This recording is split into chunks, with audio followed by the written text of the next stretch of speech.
तो जैसा कि हमने पिछले एपिसोड में देखा था, ज़ू को डाउट हो जाते हैं जब वो बार-बार इंकवेल की रिकॉर्डिंग सुनता है और शैडो और अपने मास्टर फ्री स्पिरिट को भी सुनने को कहता है कि तुम ध्यान से सुनो, क्या ये मेरे से बात कर रहा है? जब ये एक्सॉल्टेड जेलर या जो भी बोल रहा है।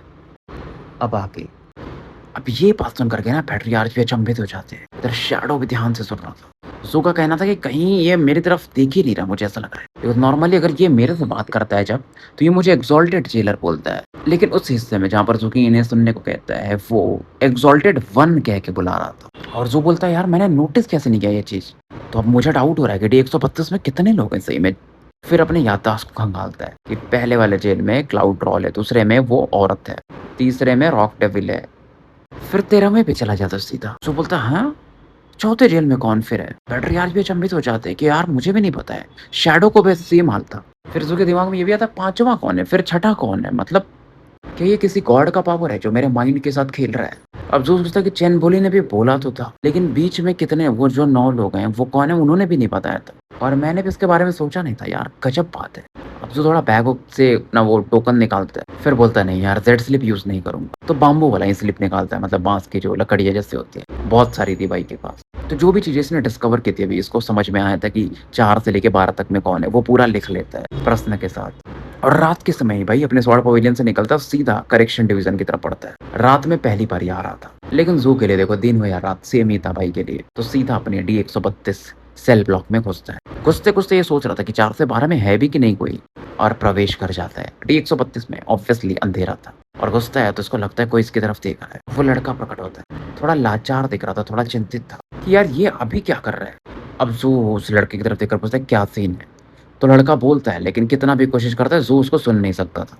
मानो ये दोनों एक अलग स्पेस में एग्जिस्ट करते हो, मतलब ज़ू एक अलग स्पेस में, लड़का एक अलग स्पेस में हो, तभी तो भाई आवाज़ सुनाई नहीं दे रही होगी। अब ज़ू देखता है डी 132 में 14 जेल की तरफ चीज़ें तो नॉर्मल लगती हैं, तो फिर ये जाने लगता है। दरवाज़ा खोल के फिर बाहर निकलने ही वाला था, तभी थोड़ा चिंतित होता है, कन्फ्यूज़ होता है कि मैं यहाँ इतनी रात में क्या कर रहा हूँ? क्या मैं बस इस बंदे से बात कर रहे थे, इस बच्चे से, डेस्टिनी ऑरा वाले? नहीं, मैं ऐसा तो नहीं करता हूँ। तो मैं रात को क्यों आया? मैं क्या भूल रहा हूँ? पलट के फिर से डी 132 की तरफ ये देखता है, मतलब अंदर में जो थे।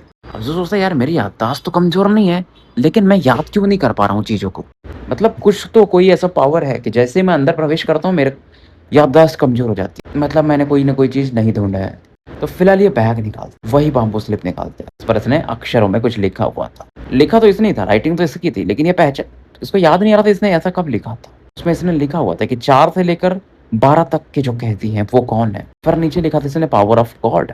जो अचंभित हो जाता है, राइटिंग तो थी तो समझ जाता है। इसको लगता है यार मेरा दिमाग के साथ कोई खेल रहा है। अब ज़ू का जो किलिंग इंटेंट था ना, वो 7वें आसमान पे पहुंच जाता है। तुरंत अपने 3rd हेवनली पैलेस को एक्टिवेट करते हैं, यानी कि टैबू पॉइजन के ऑरा को, और पहली बार साथ में 4थे हेवनली पैलेस के भी पावर को पुकारता है, जिसमें इसका वॉयलेट मून था। वो भी ट्रम्बल करता है। अब सोचो, एक तो वो पॉइजन पोर भी गॉड लेवल की ऑरा है कहीं ना कहीं, और वॉयलेट मून भी, तो ज़ू इस समय गॉड के समान लग रहा था। पूरा ये जो मतलब सेल था ना, जो कि अंधेरा जैसा दिखता था, अब पूरा लाल दिख रहा था। एक जगह बस लाइट चमक रही थी, वो लड़का जहाँ खड़ा था, बाकी चीजें पूरा खूनी लाल। अब जो सबसे पहले क्लाउड ट्रॉल की तरफ देख ध्यान से देखता है तो क्लाउड ट्रॉल था ही नहीं वहां पर तो एक खोपड़ी थी स्टोन लायन की। असली कलर इसको आज दिखाई देता है ग्रेनिश ब्लैक कलर का।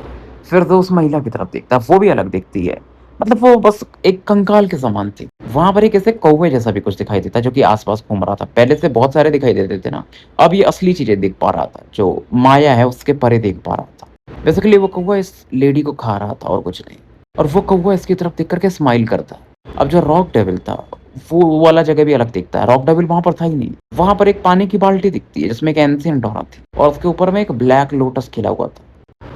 और मतलब वो जो कमल था ना, मान लो एक खोपड़ी का समान था जिस पर बहुत सारे ना ऐसा कांटे चुभ रहे थे, मतलब वो भी बंदा काफी दर्द में था बेसिकली।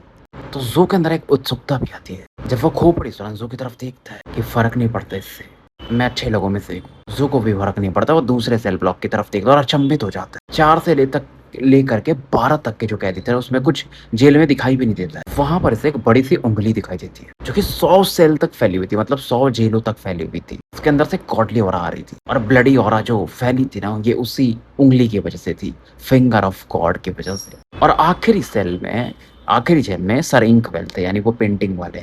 और इंकवेल इस दौरान अपने ब्लड को यूज़ करके बेसिकली एक पेंट बना रहे थे। और हर एक पेंटिंग, बहुत सारे ना इन्होंने बनाए थे पेंटिंग, जो कि ज़ू किंग का इन्होंने बनाया था। और फिलहाल वो बहुत सारे ऐसे बनाए, लेकिन अच्छा सा नहीं बना, तो नीचे ऐसा पन्नापन फेंक देते ना, वैसा देखता है ज़ू। इस दौरान वो ज़ू की तरफ देख करके स्माइल करते हैं कि गुड मॉर्निंग एक्सॉल्टेड जेलर। ऐसे दिखता है हमारा डी 132। 14 तो कैदी है ही नहीं, टोटल तो 6 ही है। अब ज़ू का ध्यान आता है उस स्टोन लायन पे। स्पेल फॉर्मेशन को यूज़ करके लायन को एक्सप्लोड करा देता है। उसके बाद स्केयर क्रो पे फोकस करता है, वो जो कौवा था। फॉर्मेशन उससे भी दबाने लगता है, फिर फोकस करता है ब्लैक लोटस पर और खोपड़ी पर बेसिकली। खोपड़ी को तो ये पैर से घसीट देता है।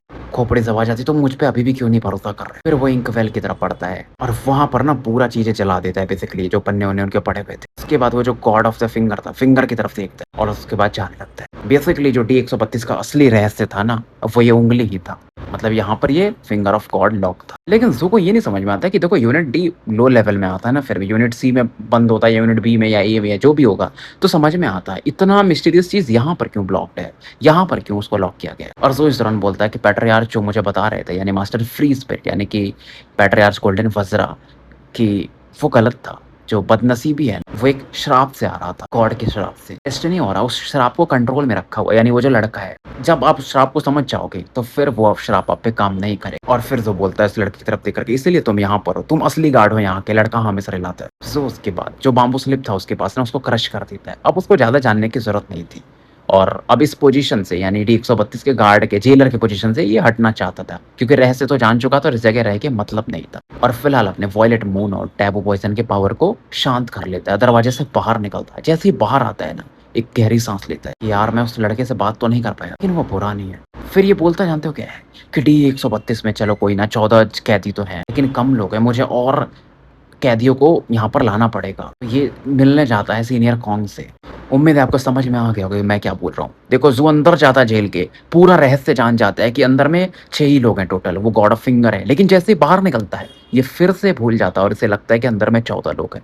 और ज़ू के बाहर निकलने के बाद ना डी 132 में भी चीजें नॉर्मल हो जाती है। क्लाउड ट्रॉल पहले जैसा हो जाता है, यानी कुछ चबाते रहता है। वोमेन फिर से वैसी दिखती है, हॉक डेविल भी वैसे दिखता है, पेंट फोक वाला बंदा यानी सर इंकवेल भी वैसे। और फिर इंकवेल बोलते हैं, यार ये खतरनाक बंदा है, हर दिन यहाँ पर आने के बाद ये जाग कैसे जाता है, ये खत्म कब होगा। जब भी वो जागता है हमें मारता ही है, क्योंकि वो चीजों को एनालाइज करके फिर से हर बार समझ जाता है अंदर आने के बाद। रॉक डेविल भी बोलता है, मैं क्या बोलूँ, वो तो मुझे कचर दे रहा है, सबसे बुरा हाल तो मेरा है। वो खोपड़ी वाला बोलता है। फिर ये बोलता है, कोई ना, स्ट्रॉ हेड जो है उसे मार ही देगा, मरना तो है उसको। इस दौरान वो जो लड़का था ना, यानी जो डेस्टिनी औरा, वो क्या करता है, जो बाम्बू स्लिप ज़ू ने ऐसा तोड़ दिया था यहाँ पर जाने से पहले, उससे उठाता है और एक कोने में ले जाकर डाल देता है, जहाँ पर और भी ऐसे ही लकड़ी के टुकड़े पड़े हुए थे बाम्बू स्लिप्स के। और ये किसी और ने नहीं लिखा था, ज़ू किंग ने ही लिखा था। और ये उतना ही था जितने दिन से ज़ू काम कर रहा था, उससे एक कम था बस। उम्मीद है आप समझ गए होंगे, नहीं तो इसका रहस्य मैं फिर भी बता देता हूँ।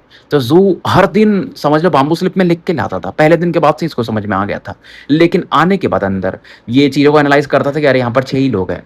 फिर वो बाम्बू स्लिप को कचर देता था और यहीं छोड़ देता था। तो ऐसा हर दिन कर रहा था ज़ू किंग। और ज़ू किंग को बाहर निकलने के बाद याद भी नहीं रहता था कि उसने क्या किया था। लड़का इस दौरान जो डेस्टिनी वाला था, वो वहां से गायब हो जाता है और बाहर निकलता है डी 132 के। ज़ू के पीछे प्रकट होता है। कोई उसे देख नहीं सकता था, इवन ज़ू किंग भी नहीं देख सकता था। ज़ू किंग को ये फॉलो करता है। ये एक एग्रीमेंट पे मतलब सहमत हुआ था ना उस लड़की के साथ, वो जो किंग हीर थी अपनी, शायद सांप वाली लड़की, की ज़ू को प्रोटेक्शन देगा तो वो उसकी फ्रेंड बन जाएगी। लेकिन ये फ्रस्ट्रेट होता है कि दूसरे दिन से ही भाई इस बंदे को किसी चीज से प्रोटेक्शन की जरूरत ही नहीं है, उस कर्ज वगैरह से। ये बंदा खुद ही अपनी बदनसीबी को खत्म कर चुका था बिना किसी जरूरत के। और क्या होता था, देखो ज़ू हर दिन जाग जाता था, उसे समझ में आ जाता था, फिर पटक पटक के मारता था भाई जो इंकवेल थे या जो भी लोग थे। और बाहर निकलने के बाद भूल जा रहा था, और ये लूप में चल रहा था हर दिन। इस लूप से कोई डील नहीं कर सकता था। एक ही चीज है कि आप इसे भूल जाओ, तो भूल जाओगे तो आपका जो कर्म है वहां से कट जाता है, बस सीधा बात ये। इधर कॉन्ग को हमें दिखाया जाता है, जो कि D003 यानी कि लेवल 1 में लॉक था। वहां पर थोड़ा लाइट वुड भी अच्छा होता था भाई, मतलब क्योंकि पहला ही फ्लोर था, जो भी बोल लो। तो ज़ू को ये भी पता चलता है कि जो शुरुआत के 10 लेवल है उसमें स्वॉर्ड सेजेस को ही लॉक किया जाता है, अगर वो कुछ गुस्ताखी कर देते हैं या रूल तोड़ देते हैं तो। और इनका डिस्कशन होता है। कॉन्ग बोलते हैं, यार मुझे पता होता तो मैं अल्कोहल लेके आया होता, हम फन करते थे। ज़ू इस दौरान फिर एक अल्कोहल निकालता है, भाई के बैग में तो रहता ही था, और उन्हें पास कर देता है। कॉन्ग काफी खुश हो जाते हैं, काफी खुश होकर मतलब पीने लगते हैं, इनकी बातचीत होती है। पहले ज़ू एक औरत से कवर कर देता है ताकि कोई देख ना पाए, और ज़ू कुछ एप्पल्स भी देता है कॉन्ग को खाने के लिए। और कॉन्ग भी इससे बहुत सारी चीजें बताते हैं कि ऐसा नहीं कि पहली बार लॉक हो रहे हैं लेवल 1 में, पहले भी हुए हैं। और बात करते हैं कि यार अब कल्टीवेशन भी ऊपर ले जाना है, मिलिट्री क्रेडिट्स भी हासिल करने पड़ेंगे मुझे भी और तुम्हें भी। तो उस चीज़ों के बारे में बात करते हैं। क्योंकि सू जानता था, देखो कोंग जियांगलोंग बहुत टैलेंटेड आदमी था। इंपीरियल क्लास टेक्निक थी 2-2 और भाई 10 हेवनली पैलेस वाले बंदे थे। नॉर्मल लोगों के पास आपको पता ही है, मैक्स है 6 या 7 तक जा सकते हैं। और जो इनसे पूछ लेता है कि इंपीरियल क्लास टेक्निक को क्या मैं मतलब अपने हेवनली पैलेस में डाल सकता हूँ क्या?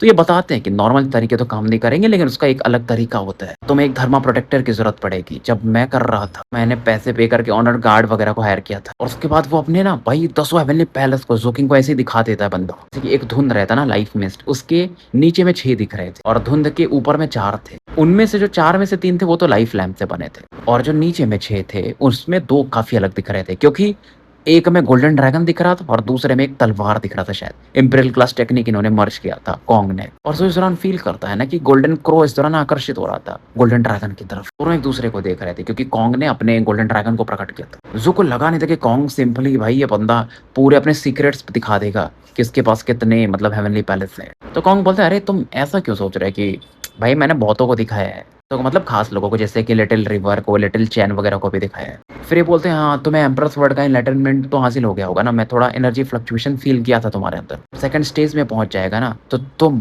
उसके थ्रू एक स्वॉर्ड पैलेस बना सकते हो। सो काफी रेस्पेक्ट दिखाता है, इन्हें थैंक्स बोलता है, क्योंकि उससे आपको नॉलेज बढ़ जाता है ना कि कैसे अपने को हेवनली पैलेस को और अपग्रेड करना है। फिर कॉन्ग बोलते हैं, चलो ठीक है, तुम अगर अपना 5th हेवनली पैलेस अपने इंपीरियल क्लास टेक्निक से फोर्ज कर लेते हो, उनको डाल देते हो उसके अंदर, तो फिर मैं कोई मिशन विशन ढूंढ रहा हूँ, उसके बाद हम जा सकते हैं बाहर। लिटिल चेन और लिटिल रिवर भी जाना चाहते हैं, ऐसा वो बताते हैं। फिलहाल जू यहाँ से बाहर निकल रहा था और उसका प्लान ये था कि आज वो जाएगा अपने सेक्ट में जहाँ पर प्लम ड्रैगन से मिलेगा, और क्योंकि इसका 5th हेवनली पैलेस बन चुका है तो वो सोच रहा था भाई उनसे भी बात कर लेता हूँ, क्योंकि मैं ब्लू ग्रीन ड्रैगन को अभी यूज़ नहीं करूंगा। मैं सोच रहा हूँ कि अपने इंपीरियल क्लास टेक्निक को यूज़ करूँ, अगले अपने मतलब हेवनली पैलेस में इसको यूज़ करूंगा, तब तक शायद इसका लेवल भी बढ़ जाए। तो फिलहाल एक दुकान पे जाता है और उसमें केक वगैरह खरीदता है। इधर जू के जाने के बाद लेवल 89 में पैलेस लॉर्ड अपनी आंखें खोलते हैं और अचानक से ना फिर से वो बड़ी सी आंख प्रकट होती है पैलेस लॉर्ड के पीछे और एक गहरी आवाज आती है। एक जेलर और एक जो कैदी था, कैदी मतलब वही कॉन्ग, साथ में सेल ब्लॉक में बैठ करके मस्त पी रहे थे और तुमने कुछ किया नहीं, एक जा भी चुका और एक सो भी गया और तुम अभी अपनी आंखें खोल रहे हो। पैलेस लॉर्ड को उससे कोई फर्क नहीं पड़ता है क्योंकि वो स्पिरिट ऑटोमेशन था बेसिकली। तो फिलहाल पैलेस लॉर्ड कहते कि देखो वो दोनों मिशन पे जाने वाले हैं, तो याओ क्लैन को मेरे नाम पे एक मैसेज भेज दो। तो फिर बोलते हैं ये बंदा मतलब जो आंख वाला था, मतलब वो स्पिरिट, वो बोलता है लास्ट टाइम के जैसा ही, तुम्हें मरने की तो इच्छा नहीं है याओ यान हुई। पैलेस लॉर्ड बोलते हैं नहीं, 10 शब्द इस बार रहेंगे। जोकिंग मेरा पर्सनल सेक्रेटरी कार्ड है, तो उसे भूलना मत, याओ यान हुई। तो ये सुन करके वो आंख मतलब जो स्वर्ड स्पिरिट था बेसिकली, वो बोलता है ये तो फिर तौहीन होगा ना, आप ऐसा किसी एक बंदे के लिए करते नहीं हो। इसलिए क्योंकि जोकिंग के अंदर अब कोई वो बदनसीबी का दाग नहीं दिख रहा, मिस फॉर्चून की जो ऑरा हो रहती है D132 की। फिर पैलेस लॉर्ड बोलते हैं, मतलब वो आंख सोच रहा था, वो दूसरे दिन ही गया था, तभी वो जो मिस फॉर्चून था बदनसीबी गायब हो गया था इतना आसानी से। ऐसा क्या हुआ उस वहां पर, तो मैं भी झांक के नहीं देख सकता हूँ, मतलब मुझे भी वो परमिशन नहीं कि D132 के अंदर मैं झांक के देखूं। फिर वो आवाज बंद हो जाती है। पैलेस लॉर्ड इस दौरान कहते हैं स्पिरिट को वो सब छोड़ो, याओ यान हुई ऐसे समझेगी नहीं, इसलिए उसको बताना जरूरी है कि जोकिंग को छेड़े ना, और मेरे रहते हुए तो ऐसा नहीं होना चाहिए। स्वॉर्ड सेजेस बैटल में मरे वो अलग बात है, लेकिन ऐसे पॉलिटिक्स में वो सही नहीं है। तो फिर से उस आंख की आवाज आती है कि इसका मतलब ज़ैंग सियोन भी, क्योंकि जो हमें सीक्रेट रिपोर्ट पता चला है उसे किसी गॉड ने अपनी ऑरा से पैरासाइट कर दिया, मतलब अपनी ऑरा के अंदर डाल दिया हल्का सा। तो बहुत सारे लोग इस समय ज़ैंग सियोन में इंटरेस्टेड है। पैलेस लॉर्ड इस दौरान थोड़ा शांत हो जाते हैं कि जब तक वो स्वॉर्ड सेज है तो मैं इसे छोड़ नहीं सकता, मैं जरूर कोई ना कोई तरीका ढूंढूंगा कि उसके अंदर जो गॉड है उसे बाहर निकाला जा सके।